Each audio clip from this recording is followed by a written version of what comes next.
უკრაინის შესახებ მოლაპარაკებების პროცესი ჩავარდა და მოგვიწევს ახალი წინადადებებისა და ახალი იდეების ძიება. მშვიდობა დადგება მხოლოდ ახალი იდეისა და ახალი კონცეფციების წყალობით. ეს არის აშშ-ის სახელმწიფო მდივნის მარკო რუბიოს სიტყვასიტყვითი განცხადება მანილაში სერგეი ლავროვთან შეხვედრის შემდეგ. და ეს ფაქტობრივად აღიარება იმისა, რომ ყველაფერი, რასაც აქამდე ცდილობდნენ, საბოლოოდ ჩიხში შევიდა. მარკო რუბიოსა და სერგეი ლავროვის შეხვედრა 35 წუთს გაგრძელდა და საერთოდ არაფრით დასრულდა. ეს ლავროვისა და რუბიოს პირველი პირადი შეხვედრაა 2025 წლის შემოდგომის შემდეგ. 35 წუთი საუბარი და ნულოვანი შედეგი. ლავროვმა მოითხოვა უკრაინისთვის იარაღის მიწოდების სრული შეწყვეტა. რუბიომ უპასუხა, რომ აშშ-ის პოლიტიკა უკრაინის დახმარების საკითხში არ შეცვლილა. პრემლის სპიკერმა დმიტრი პესკოვმა რამდენიმე საათში განაცხადა, ციტატა: ახლა რაიმე ახალ დინამიკაზე ან ახალ დაჩქარებაზე საუბარი არ შეიძლება. ხოლო წინადრეს ვლადიმირ ზელენსკიმ დონალდ ტრამპის სპეციალურ წარმომადგენლებთან, სტივ ვიტკოვთან და ჯარედ კუშნერთან საუბრის შემდეგ მომავალი თვეების გზაჯვარედინი განსაზღვრა. ან ამ ზამთარს მოლაპარაკებების მაგიდასთან ვჯდებით, ან კიდევ უფრო საშინელი ომის ესკალაცია გველის. მოდით ერთად შევაჯამოთ ეს შეხვედრა.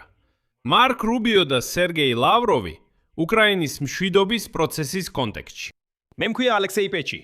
მოდით ერთად განვიხილოთ ეს თემა. მაგრამ სანამ დავიწყებთ, გთხოვთ გამოიწეროთ ეს არხი, რადგან ჩვენ მივდივართ 300,000 გამომწევის ნიშნულამდე. ამიტომ მადლიერი ვიქნები თითოეული თქვენი გამოწერისთვის. მაშ მოდით პირდაპირ წარმოგიდგენთ აშშ-ის სახელმწიფო მდივნის მარკ რუბიოს მთავარ განცხადებას. გავივლით მის განცხადებებს და შემდეგ გავაანალიზებთ მათ. მარკ რუბიოს ციტატა: მოგვიწევს ახალი წინადადებებისა და ახალი იდეების ძიება. მშვიდობა დადგება მხოლოდ ახალი იდეისა და ახალი კონცეფციების წყალობით. ჩვენ მზად ვართ შევთავაზოთ რამდენიმე ასეთი იდეა, შესაბამის გარემოში და ფორმაში, თუ შესაძლებლობა მოგვეცემა და შესაბამისი პირობები იქნება. აი მიაქციეთ ყურადღება ამ ციტატაში ორ რამეს. პირველი, პირდაპირი აღიარება იმისა, რომ ყველა ძველი შემუშავებული ვარიანტი სრულიად მკვდარია. ეს ასევე ეხება ყველა ამ საუბარს ანკორიჯის სულის შესახებ. მეორე, ეს მარკ რუბიოს დათქმები, როცა ის ამბობს. შესაფერის გარემოში თუ შესაძლებლობა იქნება, თუ შესაბამისი პირობები იქნება, თუ რაიმე ფორმა იქნება და ასე შემდეგ. ანუ ვაშინგტონს ამ ეტაპზე არ აქვს არანაირი ახალი იდეა. უბრალოდ არსებობს მზადყოფნა, რომ ოდესმე რაღაც პირობებში ისინი შესთავაზო. ან კი იდეების სიამდვილეში არსებობს, მაგრამ რუსეთის მინისტრ სერგეი ლავროვთან შეხვედრის შემდეგ მარკ რუბიომ გაიგო, რომ უახლოეს მომავალში მათი განხილვის შესაძლებლობაც კი არის, ბლობაც კი არ არსებობს. მეორე და ჩვენთვის ბევრად უფრო მნიშვნელოვანი განცხადება მარკ რუბიოსგან არის ის, თუ რატომ აღარ მუშაობს ძველი წინადადებები. და ეს არის ყველაზე მთავარი. ციტატა: წინადადებები, რომლებიც აქამდე იყო წამოყენებული, იმ დროს უკრაინისთვის მისაღები არ იყო და არ ფიქრობ, რომ ეხლა მისაღები იქნება. უფრო მეტიც, დიდი ალბათობით, მომავალში ეს წინადადებები მისთვის კიდევ უფრო ნაკლებად მისაღები იქნება. და სწორედ ამ ციტატაში მარკ რუბიოს პირდაპირი კონსტატაცია. ის, რასაც მოსკოვი ანკორიჯის შეთანხმებებს უწოდებს, უკრაინისთვის მიუღებელი იყო არც მაშინ, არც ეხლა და ყოველ თვეს უფრო და უფრო მიუღებელი ხდება. აშშ-ის სახელმწიფო მდივანმა საჯაროდ აღიარა, რომ რუსეთის პირობები არ გადის, ხოლო უკრაინა თანდათან ძლიერდება და ინიციატივას იბრუნებს ბრძოლის ველზე. ამიტომ თუ კიევმა მაშინ კაპიტულაცია არ მიიღო, არც ეხლა მიიღებს. ასეთი იყო გზავნილი ლავროვისთვის. მესამე, მარკო რუბიომ ცალკე აღნიშნა, რომ აშშ-ის პოლიტიკაში უკრაინის დახმარებასთან დაკავშირებით არანაირი ცვლილება არ მოხდარა. ეს იყო პასუხი მთავარ მოთხოვნაზე, რომელიც სერგეი ლავროვმა მანილაში მარკო რუბიოსთან შეხვედრაზე წამოიღო. უბრალოდ დაფიქრდით, რუსო ცხენა. სერგეი ლავროვმა მანილაში უფასო ოსით იმდენი ჭამა, რადგან ასეთ სამიტებზე საჭმელს უფასოდ არიგებენ, რომ თავხედობა ექო. დასავლეთისგან მოითხოვა, რომ შეწყვიტონ იარაღისა და ნებისმიერი დახმარების მიწოდება უკრაინისთვის. თითქოს უკრაინა უკვე მისი საკუთრება იყოს. ალბათ ლავროვს ისეთი დუღარი ოსი მისცეს. 4. მარკო რუბიომ ომის ფაზზე ისაუბრა ორივე მხარისთვის. ციტატა: ჩვენ ვიხილეთ მშვიდობიანი მოსახლეობის დაღუპვა და კიევზე დაღწმები. ეს ომი არც უკრაინას და არც რუსეთს არ წაადგა. ამიტომ ფიქრობ, რომ ორივე მხარეს უნდა კონდეს мотиваცია ომის შეწყვეტისთვის. აშშ გააგრძელებს ძალისხმევას კიევსა და მოსკოვს შორის კომპრომისის მოსაძებნად. მარკო რუბიომ ლავროვთან საუბარი, ციტატა.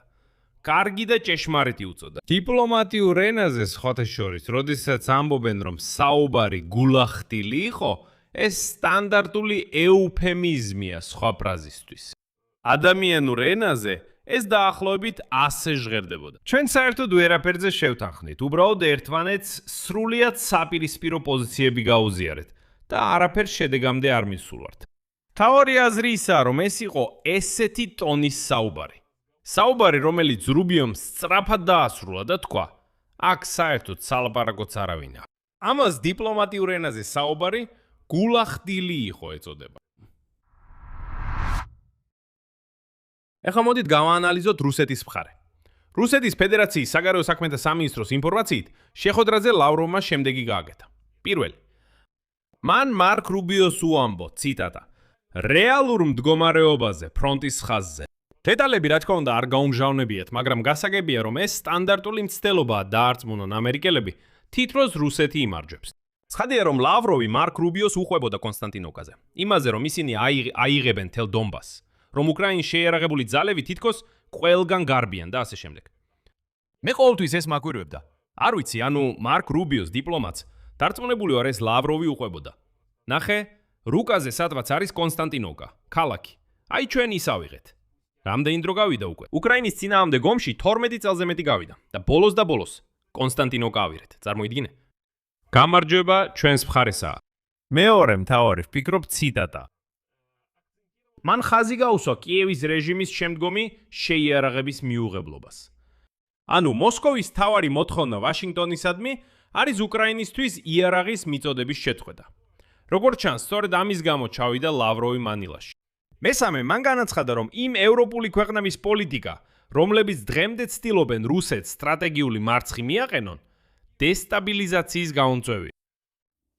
ეს რა იყო, საერთოდ გაუბებარია. ეს დაახლოებით ისეა, როგორც რო ვთქვათ, ცხალი სველია, მარილი მარილიანია. აბა რა უნდა ეთქვა? დიახ, ევროპელებს სურთ, რომ ეს რუსეთი მთლიანად დაიშალოს და გაქრეს. მოსკოვი ამას დესტაბილიზაციად მიიჩნევს? რა თქმა უნდა მიიჩნევს, რადგან ფაქტობრივად ეს ამ გაველურებული არსებების არსებობისთვის საფრთხეა. რა უნდა და ამით ეთქვა გაუგებარია. აი აქ არის მეოთხე. ლავროვმა დაადასტურა რუსეთის მზადყოფნა პოლიტიკური და დიპლომატიური მოგვარებისთვის და ერთგულება იმ წინადადებების მიმართ, რომლებიც ამერიკულმა მხარემ წამოაყენა ანკორიჯის სამიტზე 2025 წლის აგვისტოში. აი ისევ მივედით ამ წერტილამდე და სწორედ აქ არის ამ ჩიხის არსი. ანუ მოსკოვი მოითხოვს ანკორიჯში დაბრუნებას. მოსკოვმა ისევ დაიწყო მტკიცება, თითქოს იქ რაღაც შეთანხმება იყო. ვითომ ვლადიმირ პუტინი ტყუილად კი არ გაფრინდა ალასკაზე. პუტინმა უკვე აღიარა, რომ არანაირი შეთანხმება არ ყოფილა. მაგრამ ლავროვი, რომელმაც უფასო შვრით თავი გაისქელა, ამბობს, რომ მოდით დავბრუნდეთ ანკორიჯის შეთანხმებებზე. მარკ რუბიო პირდაპირ ამბობს, რომ ეს წინადადებები უკრაინისთვის მიუღებელია და მომავალშიც მიუღებელი იქნება. ამიტომ საჭიროა ახალი იდეები, ხოლო ანკორიჯზე საერთოდ დროა სრულად დავივიწყოთ. ფარებმა უბრალოდ ერთმანეთს თავიანთი პოზიციები გაუმეორეს და 35 წუთში დაიშალნენ. რა აზრი აქვს ლავროვს რამე აუხსნას, თუ ის ჯიუტად ისევ ანკორიჯზე ლაპარაკობს? ერთი მნიშვნელოვანი დეტალი მთელი სურათის გასაგებად. ის ასე ჟღერს. საგარეო საქმეთა სამინისტროს ოფიციალურმა წარმომადგენელმა, რომელსაც მე პრესალკაშე მაშკა ზახაროვას ვეძახი, განაცხადა, რომ შეხვედრა სწორედ ამერიკული მხარის ინიციატივით შედგა. ანუ მოსკოვი ხაზს უსვამს, რომ საუბარი თავად არ უთხოვია. მას თხოვეს და მან ინება და დათანხმდა. კიდევ ერთი დეტალი. შეხვედრის წინ მარკ რუბიომ არ უპასუხა ჟურნალისტების კითხვებს და უგულებელყო კითხვა. აპირებდა თუ არა ლავროვთან მოსკოვის სავარაუდო დახმარების განხილვას თეირანისთვის აშშ-ოსთან ომში. რუსეთის დახმარების თემა ირანისთვის, როგორც ჩანს, შეხვედრაზე საჯაროდ არ განხილულა, მაგრამ ცერუში მოულოდნელად განაცხადეს, რომ მათ მტკიცებულებები აქვთ იმისა, რომ რუსეთი მაინც ეხმარება ირანს პირდაპირ ამერიკულ სამიზნეებზე დართმაში რეგიონში. მაგრამ ამაზე ცალკე გამოშვება იქნება ამ YouTube არხზე, არ გამოტოვოთ. მოკლედ, ფორმალურად მხარეები შეთანხმდნენ გააგრძელონ კონტაქტები საგარეო საქმეთა უწყებების ხაზით, მათ შორის საერთაშორისო ორგანიზაციების მუშაობის ფარგლებში. ეს არის ყველაფერი, რაც დარჩა საბოლოოდ. ლავროვისა და რუბიოს შეხვედრის შემდეგ. უკვე ამ შეხვედრიდან რამდენიმე საათში კრემლის სპიკერმა დმიტრი პესკოვმა ფაქტობრივად დაასამარა ნებისმიერი იმედი გარღვევაზე. შემდეგ ციტატა. ამ სიტუაციაში მე ზედმეტ ოპტიმიზმს არ გამოვიჩენდი.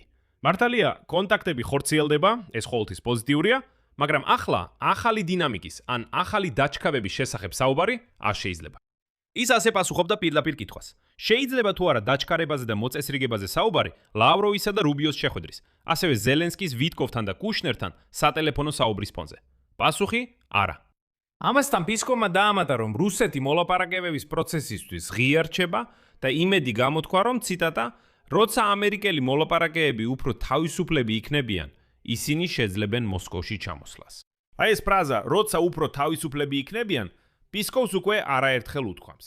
ანუ კრემლი ღიად იმედოვნებს, რომ ვაშინგტონი ახლა ირანით არის დაკავებული და ცდილობს დრო გაიყვანოს, სანამ ტრამპს ამ საკითხამდე მიუწვდება ხელი. როგორც ჩანს, აქცენტი მოლაპარაკებებზე კი არა, პაუზაზე კეთდება. მაგრამ იმის გასაგებად, თუ რატო იყო მანილა განწირული, უნდა გავიხსენოთ, რით მიდიოდა იქ ლავროვი საერთოდ.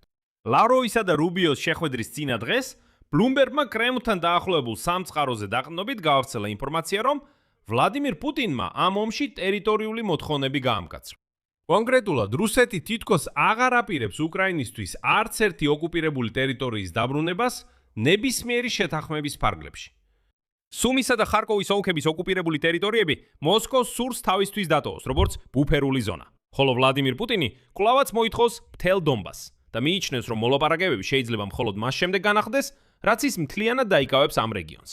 რუსეთის ფედერაციის თავდაცვის სამინისტრომ პუტინს დაართმუნა, რომ წლის ბოლომდე დონეცკის ოლქის დარჩენილ ნაწილზე სრულ კონტროლს დაამყარებს. ამასთან თავდაცვის სამინისტროსთან დაკავშირებულმა წყარომ ბლუმბერგს უთხრა, რომ ბევრი რუსი სამხედრო ამ ვადას არარეალისტურად მიიჩნევს და რეალურ თარიღად 2027 წელს ასახელებს. ზელენსკიმ ამაზე განცხადება გააკეთა ღირსეული მშვიდობის აუცილებლობის შესახებ.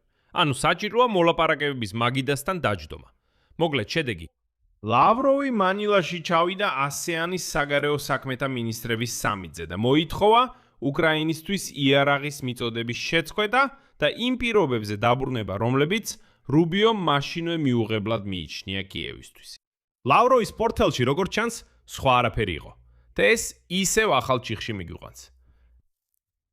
მანილაში ჩავარდნის პარალელურად მუშაობს უკრაინული მოლაპარაკებების ხაზიც და ის ბევრად უფრო შინაარსიანად გამოიყურება, რადგან აქ უკვე ადეკვატური ადამიანები უხთიერთობენ.